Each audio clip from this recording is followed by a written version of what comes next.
काबा। ये सियाह रंग की इमारत राजों से भरी हुई है और इसकी हिस्ट्री ऐसे वाक़यात से जुड़ी हुई है जो सदियों पर मुहित हैं। इसका आपके दिल से जुड़ा एक राज है जो कि आज आप जानने वाले हो। तो चलें जानते हैं। अगर काबा की हिस्ट्री को देखा जाए तो ये हज़रत आदम अलैहिस्सलाम के ज़माने तक जाती है। सबसे पहले ये हज़रत इब्राहीम अलैहिस्सलाम ने नहीं बल्कि हज़रत आदम अलैहिस्सलाम ने इबादत के लिए बनाया था। बाद में हज़रत नूह अलैहिस्सलाम के ज़माने में ज़मीन पर एक बड़ा तूफ़ान आया जिसने काबा को मुकम्मल तौर पर तबाह कर दिया। सिर्फ कुछ आसार बची हुई थीं जो नबियों और फरिश्तों को मालूम थे।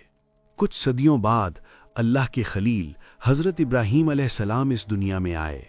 वो अल्लाह से बेपनाह मोहब्बत करते थे और अल्लाह के लिए अपनी हर अजीज़ चीज़ कुर्बान करने के लिए तैयार थे। अल्लाह के हुक्म पर हज़रत इब्राहीम अलैहिस्सलाम ने पुराने आसार ढूंढे और वही जगह पर काबा की तामीर शुरू की। हज़रत इस्माईल अलैहिस्सलाम पहाड़ों से पत्थर ला रहे थे और हज़रत इब्राहीम अलैहिस्सलाम दीवारें खड़ी कर रहे थे। दीवारें मुकम्मल होने के बाद हज़रत इब्राहीम अलैहिस्सलाम एक बड़े पत्थर पर खड़े हुए जिस पर उनके मुबारक पाँव के निशान आज भी मौजूद हैं। ये पत्थर आज मकाम इब्राहीम के नाम से जाना जाता है। तामीर के बाद हज़रत जिब्राईल अलैहिस्सलाम ने एक सफ़ेद पत्थर पेश किया जिसे हम हजरे अस्वद कहते हैं। ये पत्थर जन्नत से आया था लेकिन इंसानों के गुनाहों की वजह से वक्त के साथ सियाह हो गया। हज़रत इब्राहीम अलैहिस्सलाम के ज़माने में काबा मुरब्बा नहीं बल्कि मुस्ततील था। हजरे इस्माईल भी काबा में शामिल था। इसके दो दरवाजे थे, एक दाखिले के लिए और एक निकलने के लिए, और इसकी ऊंचाई तकरीबन 9 हाथ थी। 570 AD में अब्रहा नाम के बादशाह ने काबा पर हमला करने का इरादा किया। वो चाहता था कि लोग काबा छोड़कर यमन में उसके गर्जे की ज़ियारत करें। अब्रहा ने एक बड़ी फ़ौज तैयार की जिसमें ताकतवर हाथी भी शामिल थे, लेकिन अल्लाह ने परिंदों के ज़रिए उनकी फ़ौज को तबाह कर दिया। काबा महफूज रहा और ये अल्लाह की अजीम निशानी थी। बाद में काबा की दीवारें कमज़ोर हो गईं और कुरैश ने इसे दोबारा तामीर करने का फ़ैसला किया। जब हजरे अस्वद रखने का वक्त आया तो कबाइल के दरमियान झगड़ा हो गया। हल ये निकला कि सबसे पहले जो शख्स हरम में दाखिल होगा वो फ़ैसला करेगा।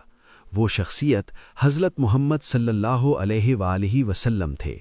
नबूवत से पहले आप सल्लल्लाहु अलैहि वसल्लम ने हजरे अस्वद एक कपड़े पर रखा। सब कबाइल को इसे उठाने में शामिल किया और फिर अपने मुबारक हाथों से इसे इसकी जगह रखा, जिस पर सब खुश हो गए।